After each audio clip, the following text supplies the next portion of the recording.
This is Viva Fry. I'm Dr. Peter McCullough. This is Tom Luongo. This is Chuck Prodnick. This is Alex Kreiner. Hey, this is Brad Wall. This is JP Sears. Hi, this is Frank Peretti. This is Tammy Peterson. This is Danielle Smith. This is James Lindsay. Hey, this is Brett Kissel, and you're listening to the Shaun Newman Podcast. Welcome to the podcast. Happy Thursday.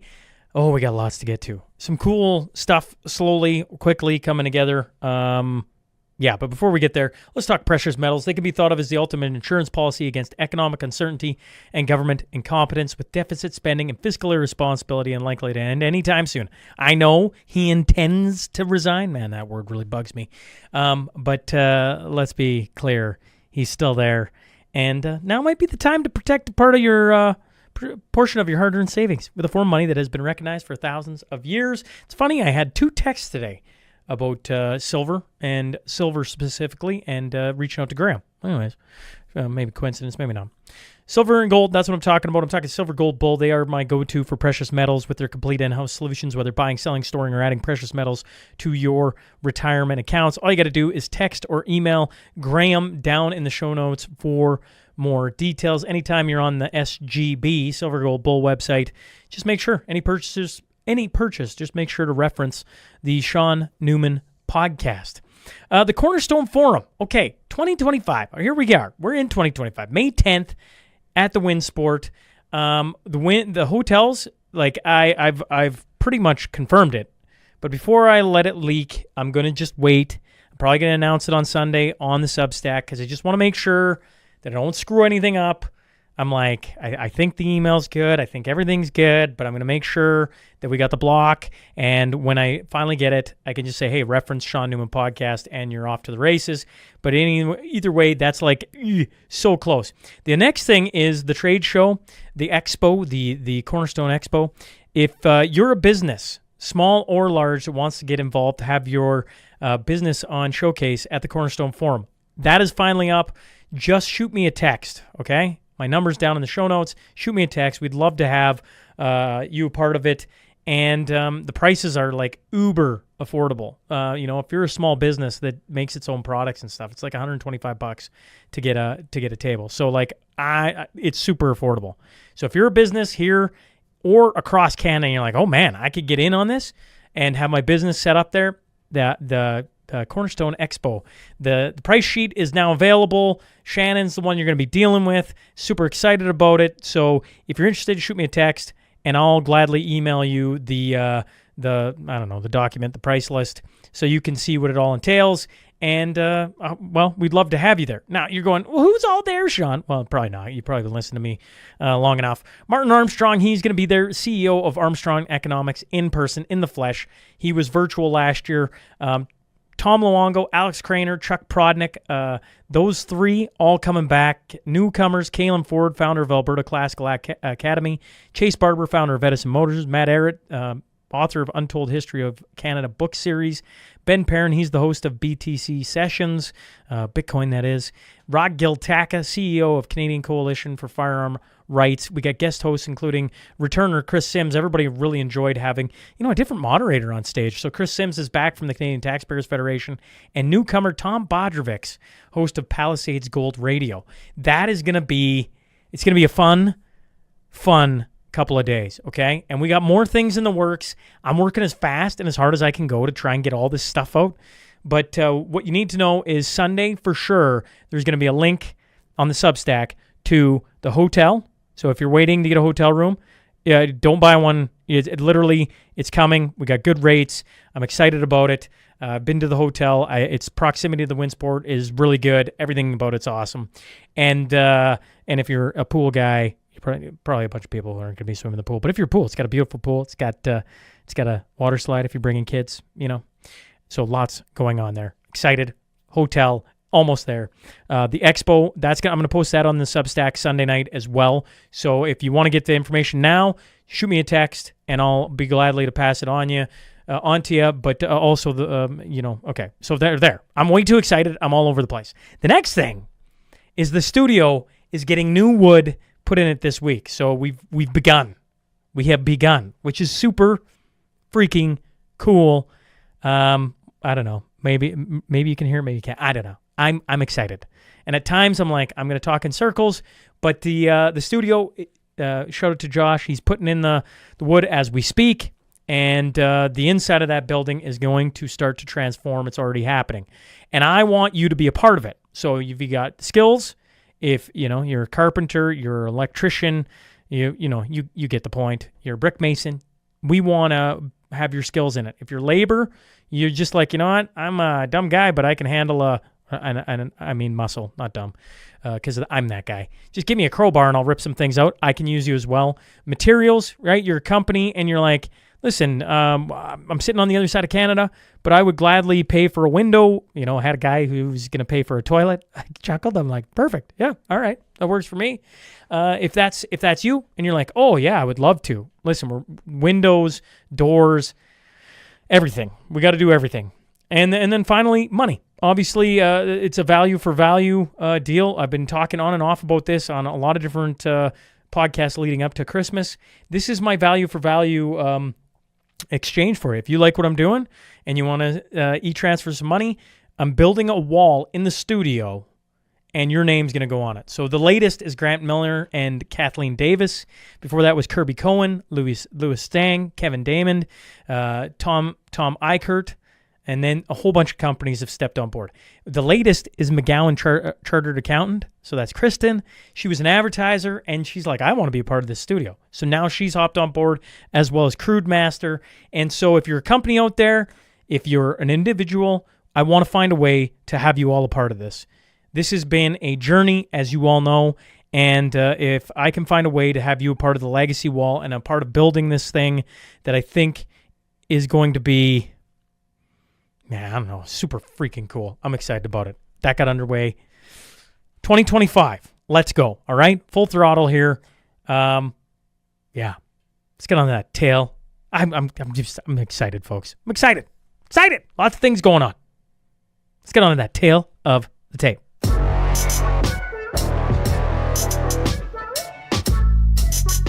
He's an entrepreneur and founder of Expat Money, a platform dedicated to helping expatriates navigate financial and lifestyle challenges when living abroad. I'm talking about Mikkel Thorup. So buckle up. Here we go.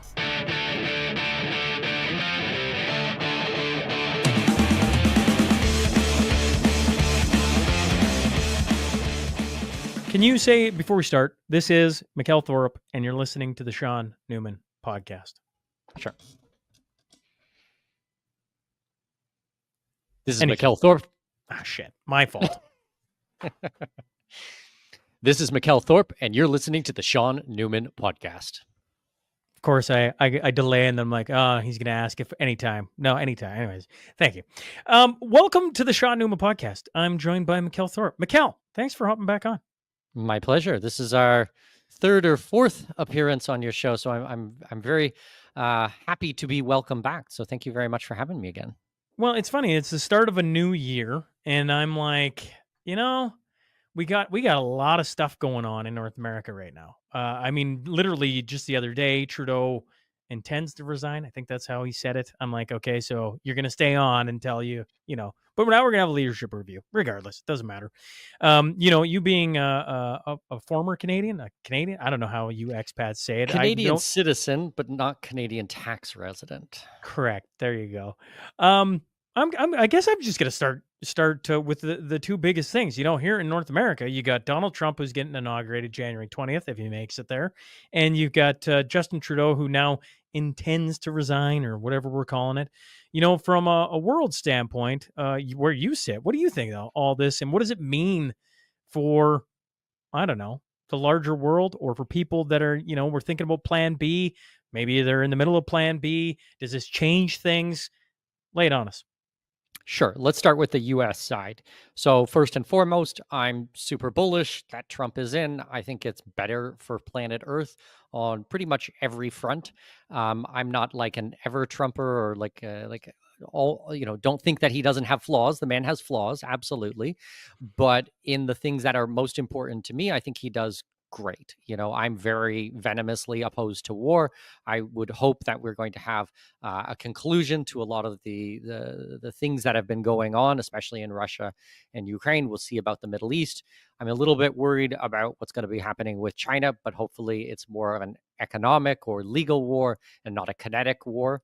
But if we look at his history, he was the only president in U.S. recent memory that didn't start or escalate a war. So for me, that's a very good thing. Are they going to allow him to do this? Well, I mean, I think you kind of alluded to it. Like, we hope that he even gets his inauguration, and then once he does get inaugurated, hopefully no more pot shots at him, hopefully no more lawfare, hopefully no more of these types of things. But if we look at the Biden crime family and what they've been up to, they're trying to escalate things to a point where really, there's no turning back, that they can't wind back any of these types of wars with the ATACMS and all these long-range missile systems, being able to strike 300 kilometers into Russian sovereign territory. And, like, these are a bunch of hawks that are just going for it. So hopefully Trump realizes the failures of his first administration and is not going to be appointing any hawks and neocons. Seems like with what he's done so far that he really has learned his lesson, but we'll see what happens. I would say the majority of the world is quite bullish on Trump as well. I think they're quite happy to see him in. If you look at the amount of people who reached out to him in the first week after the election results, it looks like diplomacy is back on the table. We've got all these U.S. diplomats who are running around the world who refuse to speak to anybody. Kind of seems a little bit silly to be a diplomat and then not want to talk to, Putin or anyone from his administration. Makes no sense to me. But saying all of that, all the positive things about Trump, I do think that things are actually going to get a lot more difficult in the United States. I think that people really are not prepared for the measures that he's going to need to take if he actually does want to reduce the national deficit of the country, which I don't think is possible at all.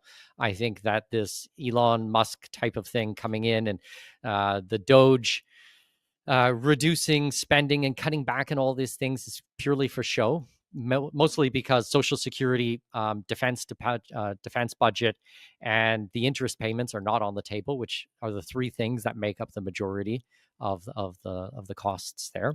So we can't touch any of those. And now Trump wants to put in all of these tariffs, which is basically a tax on imports into the country. Well, it's not that China is going to pay for those taxes. Those taxes are going to be passed on to the everyday consumer. So the price of goods is going to go up drastically under Trump. So life will get more difficult under this. Now he's saying, okay, we're going to bring jobs back in and we're going to do all of these types of things. Great, but that will take time. That'll take a lot of time. But the days of exporting U.S. inflation to the rest of the world, I think those days are numbered. So that's from the U.S. side. Now, from the Canadian side, it's a complete joke. Like, we went from one of the most respected countries in the world with a place that everybody wanted to get into and a really good, reputation around the world to now a complete laughingstock. Now, like, I started traveling internationally 25 years ago. This is my 25th anniversary of being an expat. 2025 is. And when I used to tell people that I was from Canada, they were like, that's amazing. Like, they were so excited. They heard all these wonderful things. Like, you would never hear a bad word. Now I tell people I'm from Canada and they're like, ouch. Sorry to hear that. Like it's condolences that I receive now from being a Canadian. And the Trudeau administration, what they've done is absolutely criminal over the last couple of years. Now, I'm glad to see that he'll be stepping down and resigning, and fantastic. But who's next? It's not like, suddenly we're going to get a pro business, pro freedom type of person to come in afterwards. Like, I seriously doubt that's going to happen. And there's no real person to fill that type of hole. Like I don't know what's going to happen in Canada, but I don't think this is like people are celebrating all over. And I'm like, great, but what happens next? How much do you know about Pierre Poilievre? I mean, I assume in October, if not sooner, he will be the next Prime Minister of Canada. You don't look at him as a pro-business, pro-freedom. I don't know. Sitting where you're sitting, I'm curious on your thoughts on the perspective of having him as the leader of Canada. So I'm kind of looking over the next, from today's date until this March, and then until the election. Like we'll see what happens and how much damage he can do. But I'm talking about people are right now, this moment, thinking that everything is going to get better and they're going to do a reverse face on this. It's not. It's like Not complete fantasy. Like, he does all of this double speak, and the news headlines, just say, oh, Trudeau says that he's going to resign. I'm like, okay, great. But we need to read into this a little bit more. You can't just read the headline of an article and expect that's going to tell the whole story. And he's very sneaky. Don't forget. Okay. It's not like he grew a conscience or decide, realize the errors of his ways. Like, not at all. And I'm just not sure if Canada politics is going to produce anybody which is going to really be pro-business. Like the more you learn about like how socialist of a country Canada is and how ingrained it is right from the moment we're born and put through public education till today, like most Canadians just don't understand what the possibilities are. Like, I don't know. Well, when, the first time I had you on, we were talking about Plan B. A lot of people, when I brought you to the Cornerstone Forum in April, the reason I was like, you need to come is so many people were looking for Plan B. Where do I go? Where do I go? Where's better than here? There has to be someone better, right? And certainly, I think there's still a lot of people, I think you got to meet Grant and Kathleen, if memory serves me correct. Grant and Milner from, they live in Kelowna now, and shout out to Grant. And so I know there's still people from this audience who've looked into your services and are looking abroad and everything else. With the news of Trudeau, I can see that dampening a little bit. And I guess my curiosity is, is that a wise dampening, or is that a wise like, oh, everything in Canada is going the right way, we're going to be totally fine? Or Mikkel, do you go, no, people still need to be looking into Plan B? So this is a good question. And actually, we recorded a podcast episode on the same type of topic as soon as Trump got elected, because it was like, all right, Trump is in now. Is everything going to get better? And does a Plan B still make sense? And my sentiment for that is the exact same sentiment as we have right now. Okay. We have maybe a little bit of breathing room, but the systemic issues that are facing our two countries are still there. We're talking about massive amounts of spending. We're talking about debasing of the currency and debts that we can't service. Okay. Now, the only way that the countries are going to get this is from the people. They're going to either be inflating all of the money or they're going to increase taxes. We saw this with the inclusion rate last year going up from 50% to 66.6%, which I am sure is not a number they just picked out of nowhere. I think that was paying homage to somewhere. I think that a Plan B is still so important, because even if we have a little breathing room, we still need to get all of this stuff done. We still need to protect our downside. And it's kind of this thing where it's like, don't let your hopes and your dreams rest on your country's government. Like, you need to take responsibility for yourself. Okay. It's not like they will never have your best interests at heart. Like, I don't know how else to put it. Like, these are the, what's the Reagan quote? The government is not the solution to problems, it's the cause of problems. Like, we have to remember that, okay? A Plan B is your political insurance. This is going to protect you from the downside. Yes, you might have a little bit more time to get it done, but it doesn't mean you need to stop doing it or take your foot off the gas. Like, all those systemic problems are still there. Farmers would say, in the good times, you prepare for the bad. And if we're assuming Trump means good, and I'm assuming even, in the I don't know. Canada's a socialist country and everything you said. I'm like, yeah, makes sense. But in the near term, we're closing in on Trudeau being gone, and I believe Pierre Poilievre being in, which means in this near term, things should. It's going to take time. There's going to be pain. There's going to be lots of pain. But you look at it and you go, a Poilievre Trump North America will be vastly different than a Biden Trudeau North America. And sure, but do you think that he is preparing Canadian citizens for the pain? Like when Javier Milei came in, he was like, there's going to be a lot of pain. Like, this is going to be horrible. Like, you're not used to this. Like, no, get mentally prepared. Okay? I just listened to Peterson and Poilievre's chat. Jordan Peterson had him on. And Jordan asked him, in a roundabout way, not a roundabout way, in the first 3 months. Because, when it's the American president, it's the first 100 days. What are you going to do in the first 100 days? Like, what's immediate? And I was expecting Pierre to come in with 6 or 7 things. Actually, I was a little bit surprised that it was like 1 or 2. The number one thing was he's like, well, I got to axe the tax, right? So the carbon tax is going to disappear. And he had one other, and now I'm spacing on it, Mikkel. And I thought, that's it? In the first 3 months, you got maybe 2 things you're going to do? Not going to defund the CBC, like that you've been talking about? Like, isn't that the number one? Like, aren't you walking in and boom, CBC is gone? He didn't say that. I was like, interesting. It's interesting.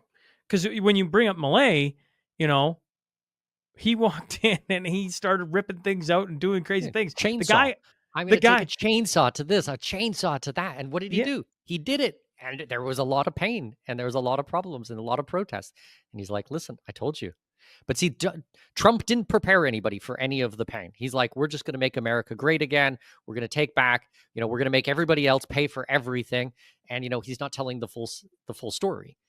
I don't think Americans are prepared for the pain that will come if he actually wants to do what needs to be done, which means he won't do what needs to be done. Like, there's no way that people will stand for it. And I don't think it's the same. I think it's the same in Canada. I don't think any Canadian is prepared. So if you're sitting here, the guy I was going to bring up was Bukele, right? This El Salvador, and I read your article on it. Like, the pros and the cons. It was one of your. I liked what you did with the. I think it was the top articles from 2024 from your avenue, the expats, right? Like, I was like, this expat money at the top. I'm like, oh, I like that. I like and so I read the El Salvador thing, because the El Salvador place, they told me a certain type of politician didn't exist, and then I watched Bukele speak, and I'm like, but he's right there. Why does it exist there? When you look at El Salvador, because you as you point out, 25th year, you've been going around the world. Is El Salvador what I see, or is there more to it than that? So El Salvador is amazing. Like, let me give credit where credit is due. Okay, what Bukele has done in that country over the last several years is unbelievable. I was actually super shocked. So I first went to El Salvador in 2003. I spent 18 months traveling around Central and South America, 2003, 2004, this time period. And I went to El Salvador, and it was extraordinarily dangerous, and people had left the country because of war and death squads and all these kinds of things. And El Salvador really was regarded, over the last 20 some odd years as the most dangerous country in the world. And it topped the charts every single time. And it was gang warfare and citizens who were caught up in these types of things. And he went in with an iron fist and the military. And if you had a facial tattoo, you were arrested. This is how the gang members presented themselves, with face tattoos. So it was pretty easy to round everybody up. Now, a lot of people will scream from the rooftops, human rights and everything like that. Okay, I understand. Human rights, absolutely very important. Due process, super duper important. But if you have a face tattoo with tears on it denoting how many people you've murdered, I think we should just round you up and we'll sort it out afterwards, So these were definitely strong arm techniques. Now, I've not done a lot of relocation of clients to El Salvador because I'm kind of the wait and see kind of guy. My client base is it's kind of 50-50. It's small business owners traditionally from the brick and mortar space, general contractors, roofing companies, asphalt, these types of people who, productive members of society who build things and create things. They own companies, family businesses. And the other side is lawyers, doctors, financial planners, dentists, and stuff like this. All right. Year one, Bukele comes in and he is making massive changes with the safety.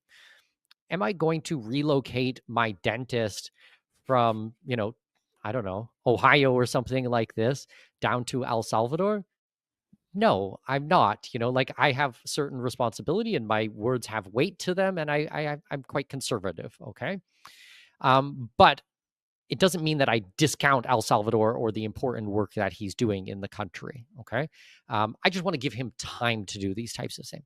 Same thing with Milei, with Javier Milei in Argentina. He's been in for a year now. He's done amazing things. I'm super bullish. I'm so proud of what he's doing. And as an outspoken libertarian ANCAP, that's awesome.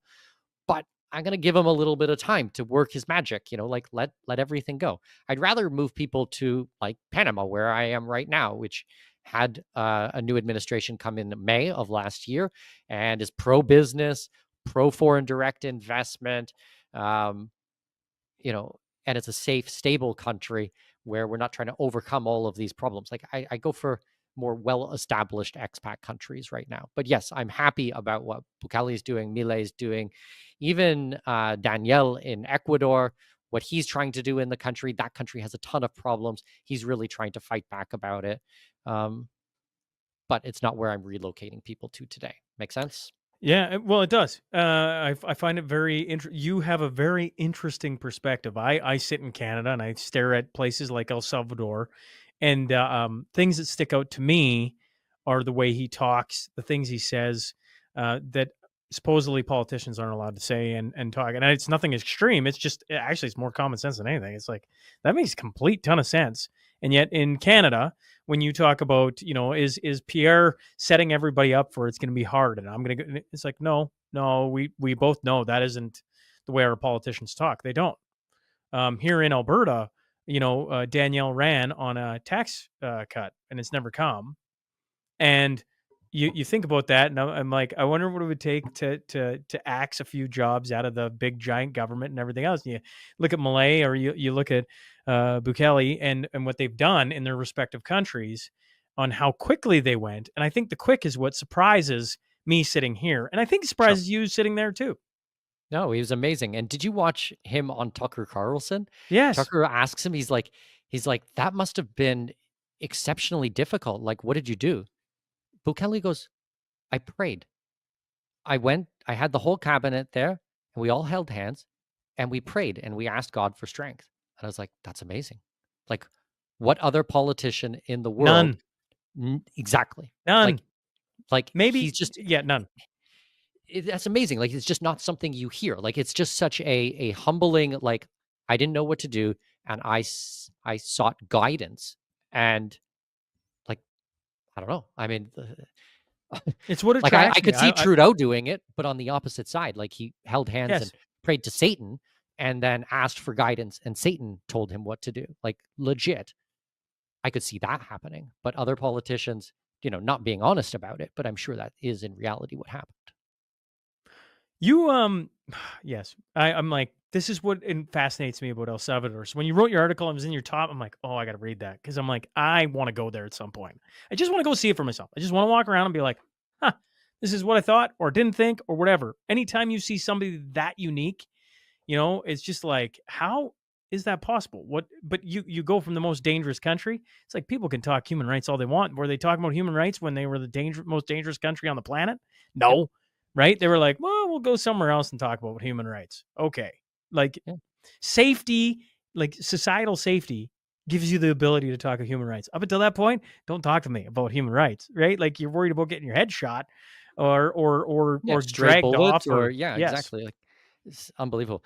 I went to El Salvador again last year after not visiting the country for a long time and just taking a look around. And I had back-to-back meetings with government officials, with law firms, with, bankers, all of these people there.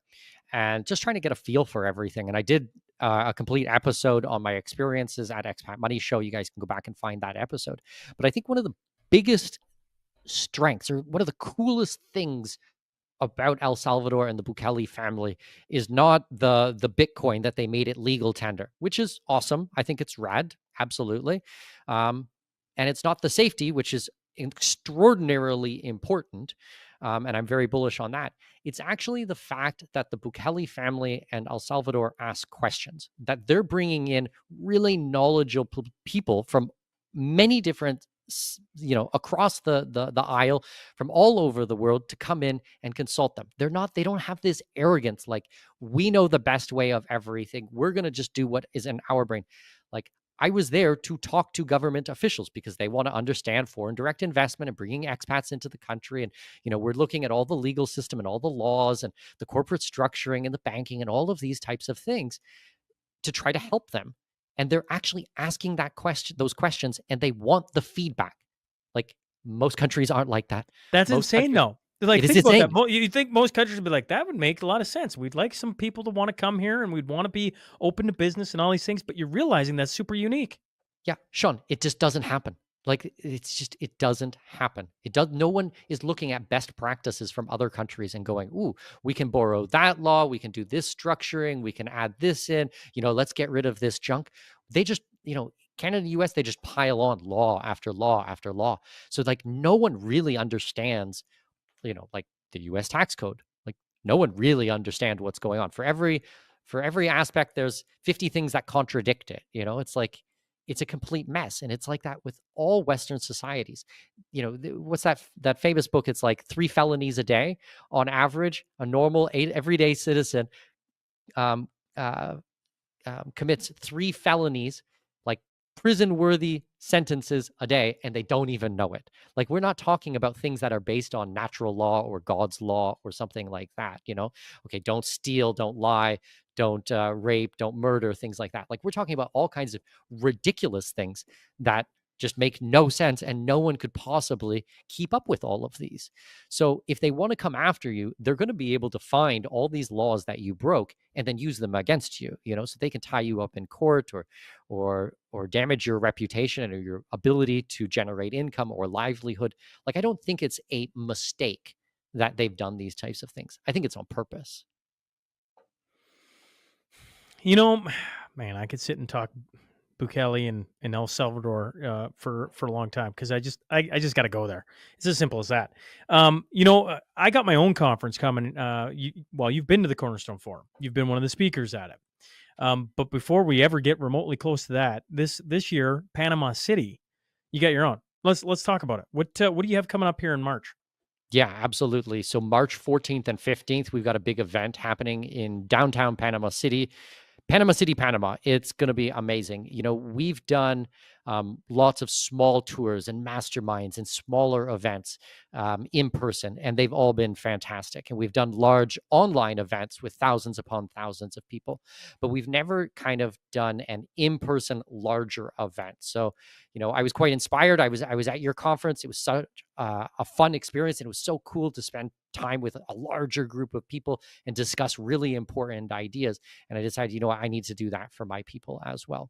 So what we're going to be doing is people will arrive on the 13th, get checked in, get their name badges, everything like that. 14th is all day conference. Then we're doing a VIP dinner on the night of the 14th. During the day, we got presentations on taxes, immigration, passports, real estate, tangible assets, all of these kinds of things that really make up the core of what we do. We're bringing in all the lawyers, accountants, developers, precious metal depositories, all the people that I work with on my high net worth clients. Yeah. And then on the 15th, we're going to be going and seeing some of the real estate projects that I've been talking about on my podcast and the webinars and our work at expatmoney.com. So we're going to take a group out to the beach area. We're going to go and see the city. We've got an off-grid community that we're going to be visiting about an hour away. And then the night of the 15th, we're going to do my 42nd birthday party. So, we've done my birthday party in Panama for the last couple of years. All my clients fly in. We get hundreds of people who fly in. And it's really just a fun excuse to get everybody together. I don't actually care so much about my birthday. What I care about is the community and networking with really cool people, and making people realize that they're not alone. If you looking at the world and going, wow, there's so much crazy stuff going on and I need to protect my downside, but maybe you don't have anyone, your neighbors or people from work that you can discuss this with. It's like, here's hundreds of people who really like get it. So it's just a social event. We've got a live band, open bar, tons of food, everything like that. So that's all included in your ticket. And you guys can find out more information if you go to expatmoney.com/conference. expatmoney.com/conference. Pick up a ticket. Shaun, you're very welcome to come join us. We would love to see you at the event, and anyone from your audience who wants to come. Let me ask this, Mikkel. I'm just curious. You've been to my event, and certainly, sitting here, I'm not an expat. I've traveled parts of the world, but like when you rattle off a bunch of that, I'm like, okay. So is this for like a newbie like me? I show up to Mikkel's conference. Is it going to be over my head? Because I've been to a couple, not this, but just different things, where I'm like, I don't know what the heck. Like, it's not for beginners. It's for people who are traveling and are already in this world. Or you're like, oh no, there's parts like that, but there's parts that are like they're gonna really give you an introductory lesson into like, this is why you need a plan B, or this is why you got to start thinking about these things when you're looking for people to come to Panama City. Is it beginners? Is it all levels? Is it somewhere in between? Okay, so this is a good question, and I want to be real transparent on this. If you are a complete beginner and you have no idea what I'm talking about, this might be a little bit overwhelming, okay? What I would suggest is go back and listen to podcast episodes that I've done on my program, or join our newsletter at expatmoney.com, and just start getting a little bit of the lexicon, a little bit of the vocabulary, a little bit of how things work, things like that, okay? Now, I think between today, as you and I are sitting here, and March 14th, you can get all of that done, okay? I think that absolutely, you have the time, and it's not so complex to get these foundational pieces in play that that you can't get it done before the event. But the event is really going to be not super advanced stuff. Like, we will have advanced, but it's to get things done. So you kind of have to have a little bit of an understanding, let's say. But the nice thing also, Shaun, is that we're going to have booths there. We're going to have all the lawyers. You're going to be able to sit down and talk to people. You're going to be able to exchange business cards and follow up with them afterwards. So it's a huge networking event as well. So even if you don't have everything figured out, like, you're not expected to come to the event and have a plan ready.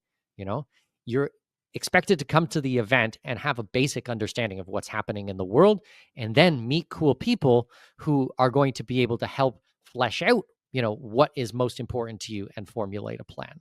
Does that make sense? It does. Well, I just think if you're sitting here listening to this conversation, you probably have a basic understanding of the world, or where we're sitting at here in Canada or the United States. I mean, we've got listeners elsewhere, but those are the main two.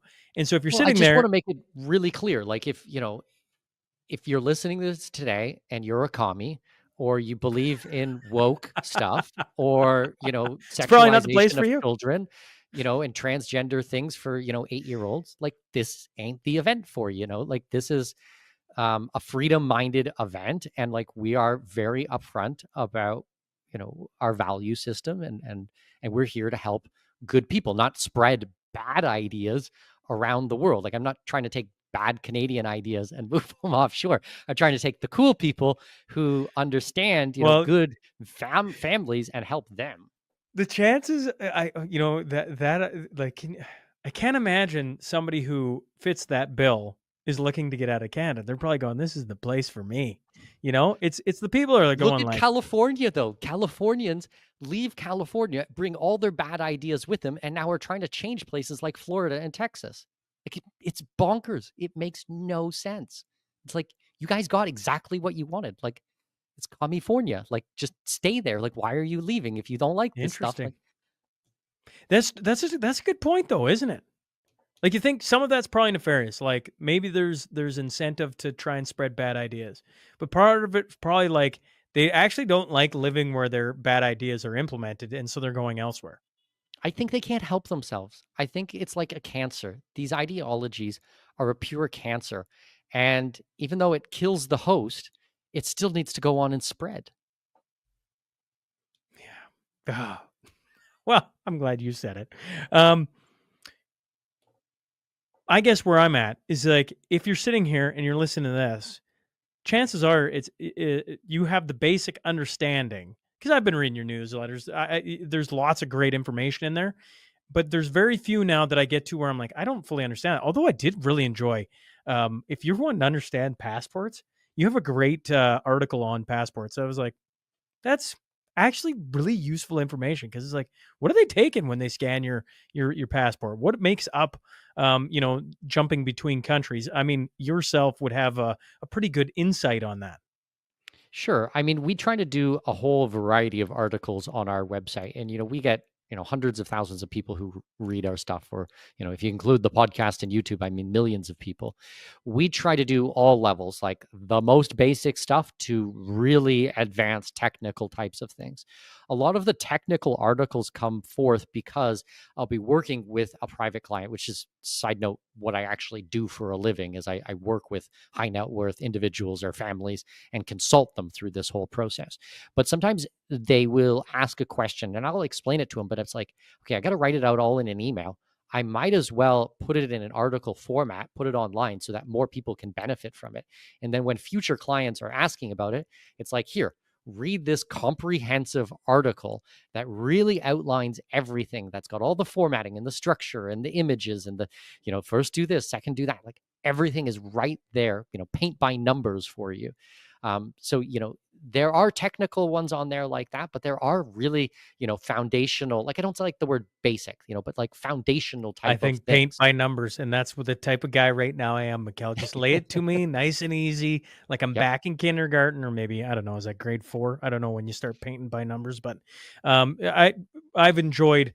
It's funny. I like, once again, I'll highlight it. Your top. I forget. Is it 10 articles? Is it 12 articles? I can't remember.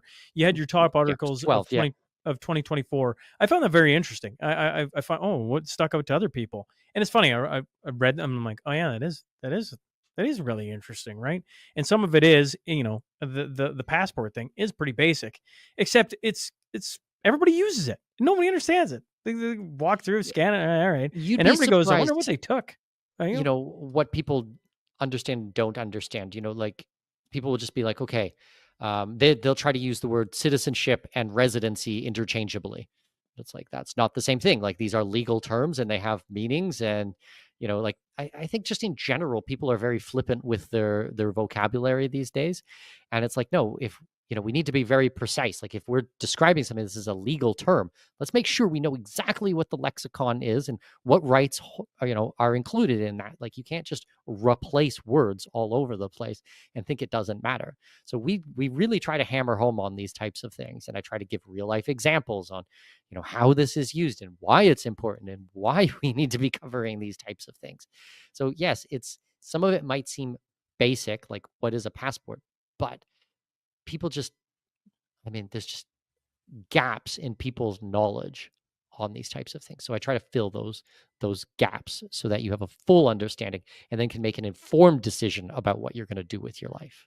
I brought up El Salvador, and then you brought up Malay. Where, those are, you're bullish on both of those places for what they're trying to do and doing, I might add. What is the place you're like, this is where I'm trying to get people to go to right now, because, this is the place where it's happening, or this is the place I know the ins and outs, and, people really need to take a closer look at X? All right. I personally live in Panama. Okay. I live in Panama for some very well thought out, definitive reasons. Okay. It's not just happenstance that I ended up in this country. Okay. The things that were really important to me was being in a safe country, being in a country that had good medical facilities, that was food, water, and energy independent, that had zero taxes, that was well connected to the rest of the world, and that had large economic drivers that are going to support the country so that we can keep it at a certain economic level. Okay. I'd say those are the main core tenets of what I was looking for in a country. And Panama passes all of those with flying colors. There's other countries like Costa Rica, which ticks a lot of the boxes, but not all of the boxes. For example, Costa Rica doesn't have large economic drivers. It has one, okay? It's tourism industry, which they are killers at. They do an amazing job at marketing their international tourism, which is really a subset of that, which is like ecotourism, which is kind of a subsector of like yoga tourism, okay?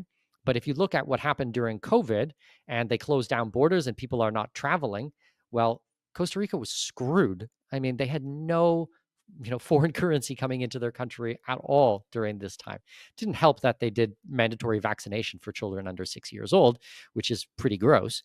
But Panama, we have Tucumán Airport, one of the largest hub airports in Latin America. We've got Calle Cincuentas, the banking district, 50, 60 international banks here. We have the Panama Canal. And then we have tourism and all of this other stuff, So I try to look for, I have basically a checklist of things that I'm looking for in a country. I'm yet to find any places, especially in the Americas, that tick as many boxes. Okay, there's some cool places, on the other side of the world, maybe not quite as good, but are decent. But if you expect to go back and visit family members or work with clients on Eastern Standard Time or Central Time or Mountain Time, I mean, you're going to be up at 2:00 in the morning in your local time. That's what happened to me when I lived in Abu Dhabi and Dubai. I got sick of, getting up at noon and going to bed at 3 a.m. or 4 a.m. or something like that, especially when I started having kids. And my daughter's up at 6:30 in the morning and wants to play with daddy. And, we have to tell her to, shh, daddy's sleeping because he was up with clients all night.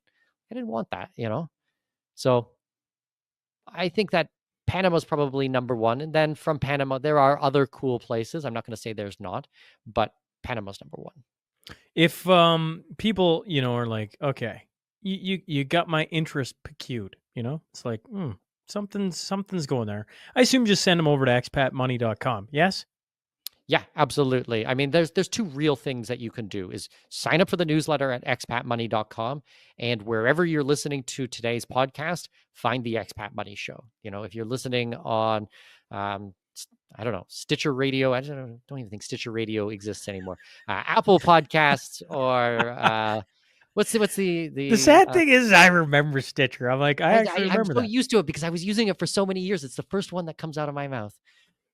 Rest in peace. Apple, Stitcher Radio. Spotify. People will be watching on X, Rumble, even Facebook. Actually, Facebook's weirdly enough started to not. I can see the numbers starting to grow there again, which for a long time, I swear I was shadow banned off the earth. So I don't know. We'll wait and see if that changes. I'm sure in time I'll say something that'll get me on a list all over again.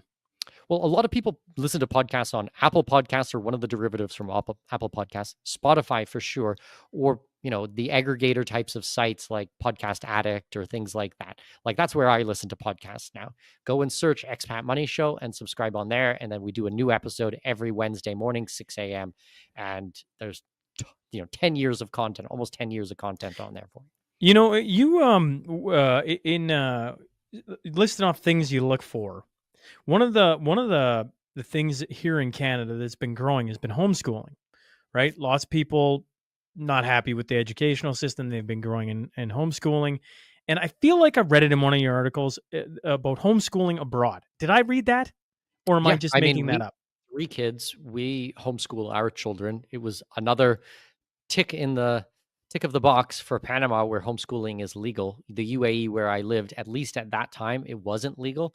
And I absolutely refuse to send my children to a state-run education under any circumstance. So your kids are going to go, I don't know the ages of all 3 of your kids, Mikkel, are going to be homeschooled in Panama. What I don't know. How does that work? Like, can they do any do they have a certain homeschooling curriculum they have to follow out of Panama, or how does that work? No, it's pretty open here. So we kind of follow a world schooling type of perspective. So our kids travel with us. If I'm speaking at events, most often I'll take them with me. So they travel internationally. My daughter, so I have an 8-year-old, a almost 4-year-old, and a new baby. He's 10 months old right now. So my daughter is properly being homeschooled. My son, we're doing early development, and the baby is, a baby. But the plan will be to homeschool all of them. Um, we do video programs and, a loose curriculum, but a lot of it is interest-based learning. We do a lot of activities and art classes and private tutors and lessons, and she does martial arts and swimming. And I mean, she's got a more active social life than I do, to be honest. I mean, and then we encourage her to talk to strangers. So often, like, we'll go to an event or a large dinner or something like that. We'll be like, okay, go meet people, and she'll be out there and tugging on people's shirt sleeves and asking them questions and picking their brains about different things. And it's amazing. Our kids are very outgoing, very inquisitive, and very creative, and I think that is because of homeschooling. I'm a huge proponent for homeschooling. Well, it's one of the things that I find very intriguing about your life, I guess, right? 25 years away from, um, well, I mean, you're building your foundation as you go, but, like, 25 years away from, I don't know, is it the traditional thing to grow up in a country and just stay there and go through the public education system and on and on and on? And I know I got a ton of homeschoolers listening, so I understand that's not the only way, but, like, the standard way is you grow up in, I don't know, I'm sitting in Alberta right now. So you're going to grow up in Alberta and you're going to hit, 5 years old, and you're going to go in the public education system, and you're going to, spend 12 years there, and then you're going to go on to this, and then you're going to go on to that. And when I sit and listen, I'm like, man, what an interesting perspective you bring to the table by, even, I guess, as it was going along, I just assumed your kids would go to school at a private school in Panama. But it's no, you're homeschooling. And I assume that opens up a whole range of possibilities with, you want to talk about eclectic people. I assume homeschoolers are eclectic. You're a beautiful bunch of people, but homeschoolers on the world stage has got to be some other sort of eclectic group of people as well. Yeah, they're amazing. I mean, homeschoolers in general are brave, courageous people. I think that also it really shows a lot about people who are looking to take responsibility for every aspect of their family, because it's very easy just to follow what the state wants and just give your child over. But I think this is wrong, and I think a lot of more people are realizing how damaging government can be in state-run education. Also, when you think about tradition, Shaun, consider that public education, state-run education, is only about 150 years old. Like, if you look at the longevity of humanity, that is a drop in the bucket. I mean, it's nothing. Traditionally, what we actually did was mentorship. That was the, you would work under a trade. If you had an uncle or an aunt who was a baker, you would learn that. If you had an interest in, in whatever it was, you'd have a family member or someone from the community, and you would apprentice underneath them. We've kind of done away with apprenticeship models. I do believe a lot in mentorship. I think that there's so much to be said from learning from real people who have done real things. And, just sitting at a desk for 6 to 8 hours a day, staring at a whiteboard and being told not to move and not to ask questions and not to do anything, and just rote memorization just being rammed down their throats so that you can have them write a test. I don't think that's the best way to learn. Maybe it is for some people, but I think the majority of people actually learn in much better ways. So when you start asking questions and going down the rabbit hole, you will realize that public education is one of the main things that we were lied to about. Actually, we just did a podcast episode a week or so ago on your red pill moment. So my company, we've got about 30 staff. We asked every staff member how they got red pilled, and we brought a half a dozen of them on to the show, and I asked them a bunch of questions, and we had some who came to us, like mine was through public education. That's how I came to all of this, was through public education. But some came through the Federal Reserve, some came through mandatory vaccinations or child vaccine schedules. Other people came through the medical system in general on insurance. People came through Ron Paul and that movement. But there was lots of wake up moments for people, and it was just super interesting to see the breakdown of our team members and how they came to this. Because to work at my company, like, you have to be philosophically aligned. Like, you don't have to believe what I believe by any means. Like, I want lots of questions, but once again, I'm not taking in woke people. It's not, none of this kind of stuff, like I mentioned before, are allowed here. Like, we want to work with people who take responsibility for their own lives. That's paramount. And so you build a really cool and interesting cultural from a corporation, from a company, when you start with your core values as like honesty and integrity and non-aggression principle and all of these types of things. Yeah, I agree. I love diversity of thought, right? I like people who think differently. But if you truly believe that a little boy can transition to a little girl, we got a major difference, and I don't think we're gonna get along. Mikkel Thorup, thanks for hopping on and doing this. Once again, if people are interested in Panama City in March, or just finding your show, where can they find you? And appreciate you hopping on. Yeah. So best place is just go to expatmoney.com. We've got all of the links on there. The conference coming up March 14th and 15th. It's hosted in Panama City, but it's not about Panama City. We're covering Panama, but also Mexico, Costa Rica, Uruguay, Paraguay, Cyprus, Turkey. Like, we're going to cover lots of different countries in the world. So it's a real live offshore conference, focused on taxes and immigration, wealth protection, and foreign investments. Like, if those types of things excite you and you want to learn more about it, then come grab a ticket. We're super happy to see you guys. But yeah, everything is at expatmoney.com.